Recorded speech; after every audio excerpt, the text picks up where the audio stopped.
Então, amigos, vamos para a 11ª conversa sobre a atualização do Código Civil. Eu sou Arnaldo Rizzardo Filho, falo pelo Departamento de Direito Civil do IARGS, Instituto dos Advogados do Rio Grande do Sul, presidido pela nossa querida doutora Sulamita Cabral. Estamos aqui recebendo hoje Raif Dayak, um advogado de Recife, Pernambuco, um grande amigo meu. Temos negócios juntos, fazemos formatação e gestão de redes, então é um especialista em franquia. Ele é mestre pela Universidade Federal de Pernambuco, justamente com uma dissertação sobre a relação de cooperação dentro das redes de franquia, que é algo muito profundo, né? O contrato de franquia é um contrato muito profundo comparado com os contratos mais tradicionais. E Raif vai falar sobre os artigos 303 e 303A a 303E do Código Civil, da atualização, que são os artigos que tratam da cessão da posição contratual. Vejam bem, não se trata de sucessão contratual. Eu acho que o Raif já podia até começar mostrando a diferença, porque realmente são coisas diferentes, institutos diferentes que devem ser tratados de formas diferentes no contrato, certo, Raif? E Pode Raif, deixar. te agradeço por estar dedicando aqui um tempinho desse teu dia tão agitado aí para falar com a Advocacia Gaúcha, tá? A gente que está aí no meio dessa tragédia das inundações, é bom a gente poder contar com colegas aí de fora para nos trazerem outras realidades também e nos fazerem pensar o direito que está sendo mudado, modificado, atualizado, e nos fazer avançar na advocacia. Obrigado, viu, Raif? A palavra é tua, meu amigo. Obrigado, Arnaldo. Eu que agradeço pelo convite. É sempre uma honra estar conversando contigo e podendo conversar com a Advocacia Gaúcha também. Entendo totalmente esse momento que vocês estão passando. Realmente, a gente se solidariza. A gente tem feito o que a gente consegue daqui, de onde a gente está, né? Mas nunca é suficiente. Então, aproveito aqui também para cumprimentar todos os advogados e participantes que estiverem ouvindo essa conversa que a gente vai ter e que possa ser produtivo para esses profissionais. Então, como o Arnaldo comentou, a gente vai tratar dos artigos 303A a 303E do Código do potencial novo Código Civil, né? A alteração do Código Civil de 2002, a maior alteração do Código nas últimas 2 décadas. E aí a gente tem, nesses artigos, a regulamentação do Instituto da Cessão de Posição Contratual. E aqui é importante deixar claro que a gente está falando de uma cessão negocial. Existe um contrato instrumental feito entre o cedente e o cessionário, e a partir desse contrato, o cedente sai do contrato e o cessionário entra no contrato, permanecendo aquele que a gente chama de cedido, embora essa palavra não seja tão legal, mas a gente vai usar ela para unificar. E aí é diferente, por exemplo, como o Arnaldo levantou a bola para mim, da sucessão causa-morte, por exemplo, e você tem uma sucessão do agente contratual em razão do falecimento do titular inicial. Esse daí é por conta de lei. Então, a gente está falando de uma sessão negocial que não é por conta de lei, nem por conta de decisão judicial. É uma questão negocial. É, esses artigos 303A a 303E, eles foram posicionados, bem posicionados, vale dizer, nesse anteprojeto de lei de alteração do Código Civil, no capítulo terceiro, no título 2, que é o título da transformação das obrigações. Desculpa, da transmissão das obrigações, que é justamente o que se trata, transmissão. Aqui é obrigações e direitos também. Vou falar sobre isso também.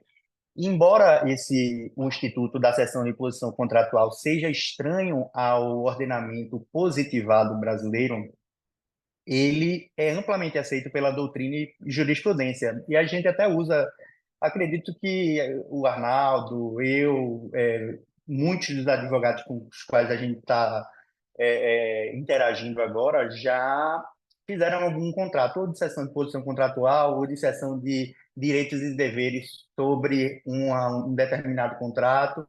E aí você tem a variedade de nomes, mas que tem a mesma função. E aí essa possibilidade vem justamente da autonomia da vontade e da liberdade contratual conferida pelo artigo 421 do Código Civil. E juntamente com o artigo 425, que trata da liberdade de celebração de contratos atípicos. Ou seja, a gente tem a liberdade, o advogado tem a liberdade de criar espécies contratuais que não previstas na legislação. Inclusive essa discussão do conto de extensão, inclusive.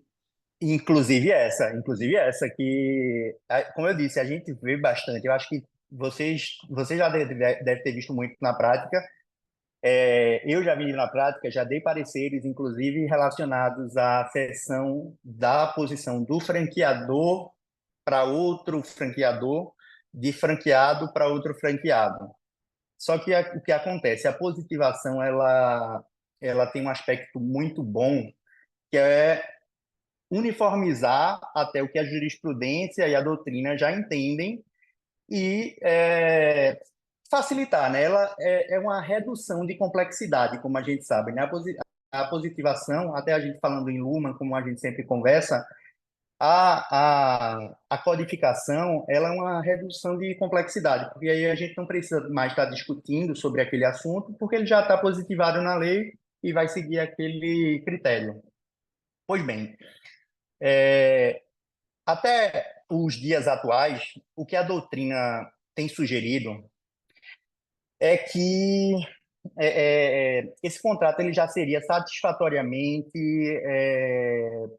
regido pelos institutos da cessão de crédito e da assunção de dívidas. E tem até autores como o Sharaf Bidin, que é magistrado no Tribunal de São Paulo, que entende que nem precisaria de uma nova regulamentação. Só que ele mesmo reconhece, e eu faço coro aqui, que esses contratos de cessão de posição contratual são muito diferentes dos contratos de cessão de crédito e de assunção de dívidas, porque ele abrange um complexo orgânico, uma gama de direitos e obrigações anexos, instrumentais, deveres de conduta. Então, assim, uma Uma série de coisa é coisas que não se crédito, né? restringem de crédito. Uma Então, coisa é assim, crédito e outra coisa é operação contratual, né? exatamente. Então, ambas as partes têm deveres umas com as outras. A gente fala aí também de solidariedade contratual, né? De cooperação, coordenação também. Então, assim, é um instituto muito maior do que esses dois outros institutos. Até mais na frente a gente vai ver que na definição, na conceituação que é sugerida pelo legislador reformista, ele trata já desses outros deveres de conduta, esses anexos de conduta, e até a gente celebrou quando a gente viu isso, não foi, Arnaldo? De ter essa inovação. Mas já chego lá.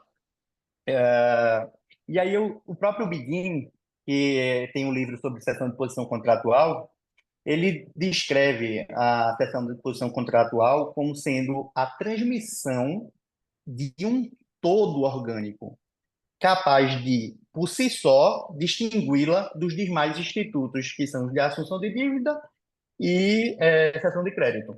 Então, ele mesmo diz. Então, essa palavra, essa expressão, para mim, é bem marcante. Transmissão de um todo orgânico. Não é só de crédito, não é só de débito. Perfeito, perfeito. E aí a doutrina, tratando desses contratos, aí a gente tem a doutrina portuguesa também, que no direito português já é positivado a seção da posição contratual. A doutrina distingue o contrato base do contrato instrumento. O contrato base é aquele que existe originariamente entre as duas partes, e o contrato instrumento é o contrato que é celebrado entre cedente e cessionário. Cedente saindo do contrato e cessionário entrando, permanecendo aqui o cedido, que tem direitos também.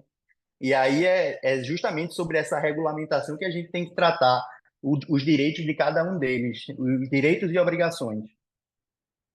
Pois bem, é, quando a gente vai para o 303A, o 303A diz que para que haja a cessão da posição contratual, é necessário que haja a concordância do cedido. Ou seja, ele vai ficar lá no contrato, mas ele tem que concordar com o ingressante, com a parte ingressante e com a retirada da parte cedente, certo?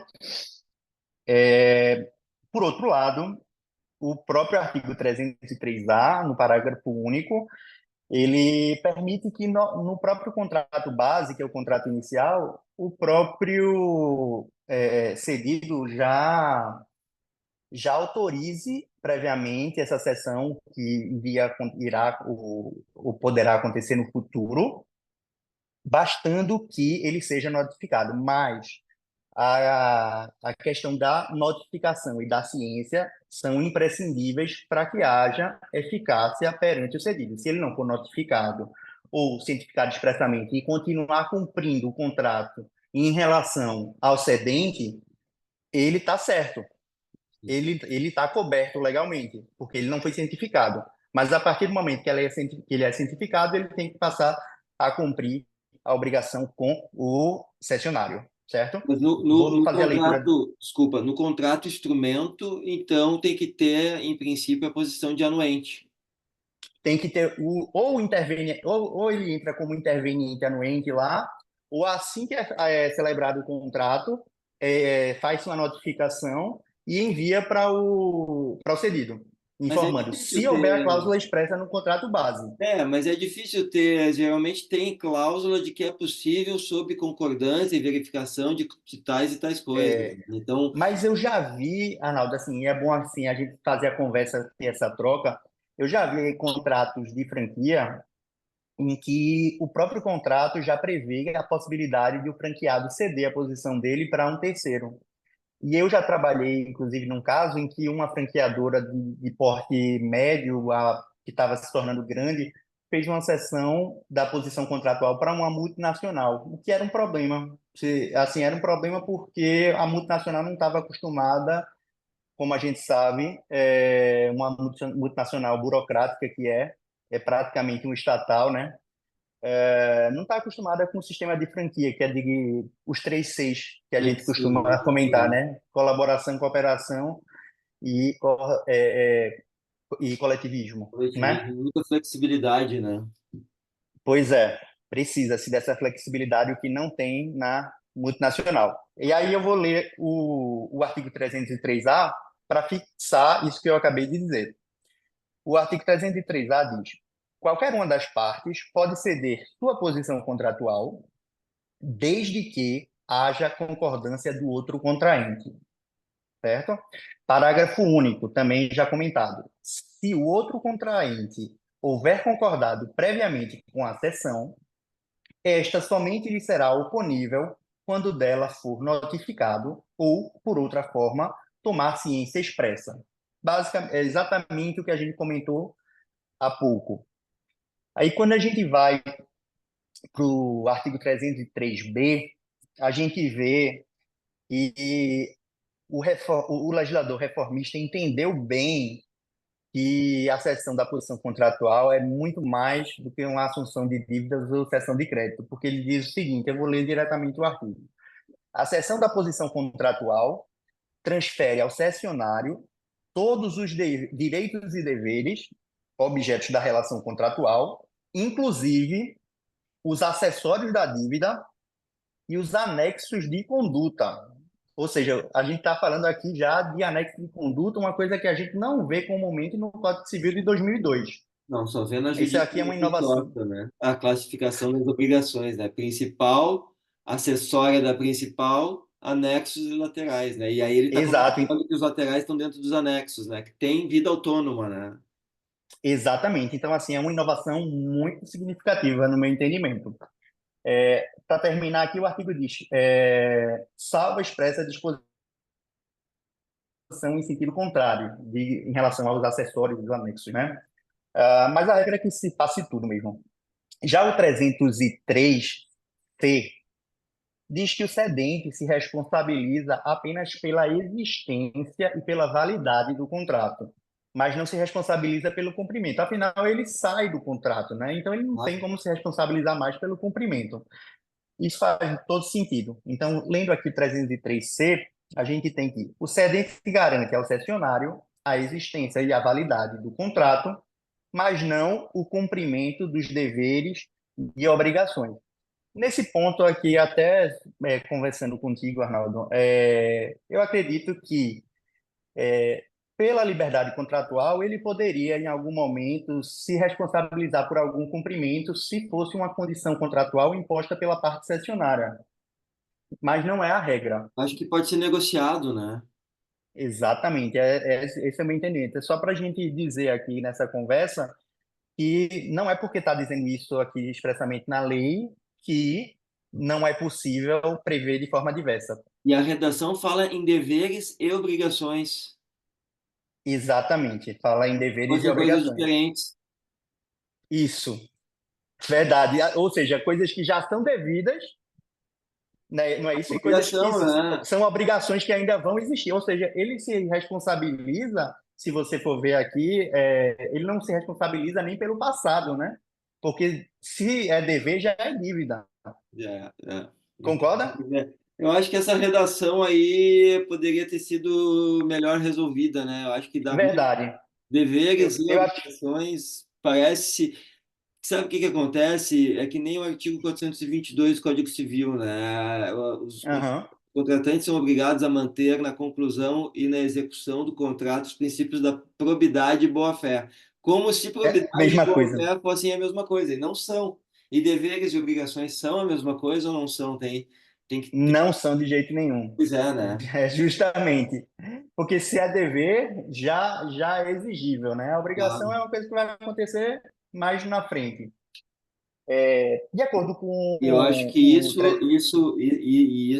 isso não é desenvolvido em termos teóricos na maioria dos livros e a maioria dos não, colegas não tem a exata noção dessa distinção, né?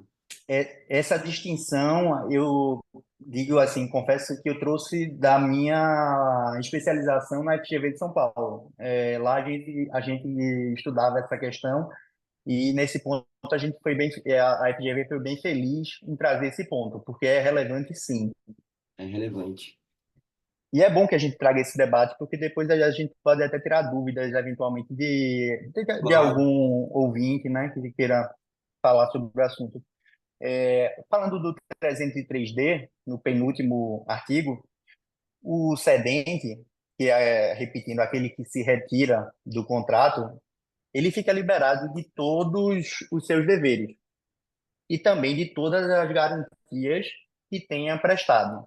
Lembrando que aqui a gente está pensando, eu penso assim, na verdade, o legislador está pensando num contrato empresarial, porque, querendo ou não, quando se assume uma garantia, ela tem um preço, e a outra parte tem que dar uma contrapartida negocial em razão dessa garantia. Então, se o cedente está saindo do contrato, não tem o menor sentido fazer com que ele permaneça obrigado a dar aquelas garantias ou que os terceiros que garantem ele permaneçam garantindo, Isso quando diferente do contrato de locação, né?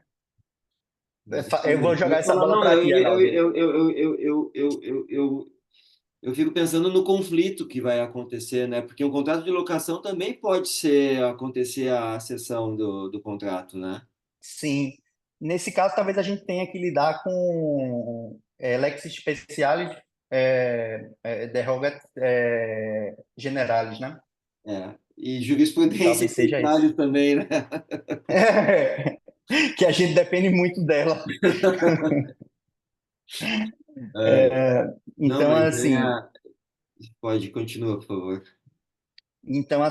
também são extintas, como eu disse, as garantias prestadas por terceiros em relação às obrigações do cedente. As garantias relacionadas às obrigações do cedido permanecem, porque a posição contratual dele continua. Então, as garantias prestadas por terceiros ou por ele em relação às obrigações dele permanecem. E aí eu leio para vocês aqui o 303D, que é justamente do que a gente estava tratando, que diz: com a cessão da posição contratual, o cedente libera-se de seus deveres e de suas obrigações e extinguem-se as garantias por ele prestadas. Parágrafo único. Com relação às garantias prestadas por terceiros, extinguem-se aquelas dadas para garantir prestações do cedente, mas não aquelas que garantem prestações do cedido, que é justamente o que eu tinha falado, né? A gente fecha aqui.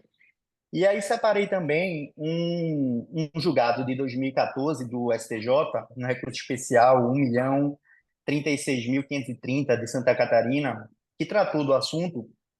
E assim, eu acho que vale a pena a leitura de um trecho desse voto, tá? Ele diz: a anuência do cedido é elemento necessário à validade do negócio jurídico, residindo sua finalidade na possibilidade de análise pelo cedido da capacidade econômico-financeira do cessionário, de modo a não correr o risco de eventual inadimplemento. Nesse ponto, assemelhante-se à figura do assentimento na assunção de dívida, nesse ponto, assemelhante-se à figura do assentimento na assunção de dívida. Malgrado, portanto, a obrigatoriedade da anuência, esta assume capital relevância tão somente no que tange aos efeitos da cessão em relação ao cedente. Haja vista que, vislumbrando o cedido a possibilidade de inadimplemento do contrato principal, que é o contrato base que a gente chama, pelo cessionário, pode impor como condição a responsabilidade subsidiária do cedente, não lhe permitindo a completa exoneração, o que, de regra, deflui da transmissão da posição contratual. E aí, nesse ponto, é interessante a gente pensar até que a gente vai. Quantos problemas a gente vai ter nos contratos empresariais de adesão em que há uma cláusula de anuência expressa prévia no contrato base? Porque a gente não sabe é, a capacidade econômica financeira. O STJ aqui está bem correto. O cedido não deveria anuir com antecedência, na minha opinião. Porque ele tem que verificar se ele quer ser parceiro comercial daquele outro do ingressante, né? Então, assim, é uma coisa que talvez pudesse ser modificada. Geralmente se condiciona essa sessão, né? Faz com várias condições a serem Sim, preenchidas, né? havendo essas condicionantes, eu entendo que isso é viável, mas assim, uma autorização pura e simples já não é tão viável, né? Acho que não é viável também. Pois é. E aí a gente vê também que para o STJ, a anuência do cedido é condição de validade do negócio jurídico, mesmo antes da positivação do instituto. A gente está falando aqui de um julgado de 2014. E a gente está falando de uma reforma que pode acontecer em 2024, ou seja, 10 anos depois. E aí, por fim, de acordo com o artigo 303-E, o cedido pode opor ao cessionário, ingressante na relação contratual, as exceções que possuía contra o cedente, ou seja, o retirante. E aí a literalidade do artigo diz: uma vez cientificado da cessão da posição contratual, o cedido pode opor ao cessionário as exceções que, em razão do contrato cedido, contra ele dispuser. E aí, com isso, a gente acaba a análise do instituto que está para ser positivado no novo, nessa grande alteração do Código Civil de 2002, e a gente pode já pensar nos próximos comentários, né? Sim, mas ainda desse comentário, cara, o que que eu vejo assim que é de se tomar cuidado, né? Aí é uma situação ideal para gente para fazer a incidência do tempo, né? Das questões implícitas e tácitas que vão acontecendo, porque vamos lá, Sim. a gente vai ver esse instituto acontecer principalmente nos contratos comerciais, né? Sim, sem dúvida. Contrato Sem dúvida. Para mim, é comercial, essa o disposição. princípio máximo do contrato comercial é a supréstito, que se origina lá na boa-fé, né? Então, vamos Sim, é aquela mesma questão de que não teve a ciência do cedido, o cedido não foi notificado da sessão, mas o cedido viu a sessão acontecer, não foi notificado, ficou quieto, está tudo bem e reclama daqui 6 meses, um ano e meio, depois de ter uma operação rodando já, né? Aí é supréstio, né? sim. Claro, aí eu não tenho dúvida. E vejam bem também como que isso, esses dias um colega me perguntou a diferença da suprécio, como que poderiam coexistir suprécio e prescrição. Supresse decadência, né? Porque São institutos diferentes, são né? institutos que incidem sobre situações diferentes, né? E essa situação de cessão da posição contratual, ela não é uma situação que se sujeita à decadência ou prescrição, Pois correto? Não tem tempo para reclamar, né? exato. Ele, Vai ser uma causa de nulidade absoluta do contrato, não, por é, é falta de vontade. justamente, é justamente, na minha opinião, a questão de os contratos de longa duração é, terem mais validades as práticas comerciais realizadas entre as Praxi-mercatório. partes do que o que está escrito no papel. Então, assim, isso aí é o ponto crucial para dizer que não se trata nem de prescrição nem de decadência. E eu acho interessante que esse tema vai trazer à tona, vai trazer à tona todas essas questões que são muito antigas, como supréstio, boa-fé, lex mercatori, como que a prática ela acaba, ao fim e ao cabo, se sobrepondo a determinadas regras do próprio Código De Civil. fato. De fato, você não pode passar um ano pagando para o E de cessionário e depois dizer que não sabia repente que ele era. Não é verdade? ou um franqueador, que é um caso que a gente vê bastante, o franqueador está há um ano trabalhando com o franqueado novo, que é o cessionário de uma posição Sim, contratual, daqui a pouco briga com ele e diz, olha, eu nem anuí nem expressamente com a tua entrada aqui, nossa. né? E é o que mais acontece, né? E, Acontece, e sim. é um problema que se tu não for lá no direito antigo romano, tu não resolve. Porque Uhum. parece que o direito vai. Daí entra aquele papo que não cabe no direito comercial, nos contratos comerciais, que é positivação, né? Não, Pois é, não é, né? O direito comercial não tem é nada de prática. positivação, é prática e a prática principiologicamente está acima até mesmo dos ditames legais. Essa é a realidade, né? Então, Justamente, vai, justamente. vai ser interessantíssimo e eu acho que vai ser objeto de muitos trabalhos científicos aí, sabe? Porque O que é bom. é bom, o que é bom, o que é bom. Eu acho que, ao fim e ao cabo, vai dar uma mexida boa aí, principalmente no direito comercial, né? Vamos se antecipar, Raif, vamos escrever nós dois sobre isso, então. Vamos sim, a gente pode escrever sobre isso sem problema nenhum. Cara, muito obrigado, tá? Obrigado por dedicar esse tempo aí, colega. Obrigado por estar dando essa força para a gente aqui no Sul. Estamos juntos e vamos analisar alguns outros artigos para a gente trazer aqui. Tem o Nossa. 421, tem o próprio 400, as cláusulas gerais do Código Civil, que tiveram O algumas. 421 ele se dividiu em algumas letras agora também, que a gente pode estudar Vamos fazer 421A, um, 421B.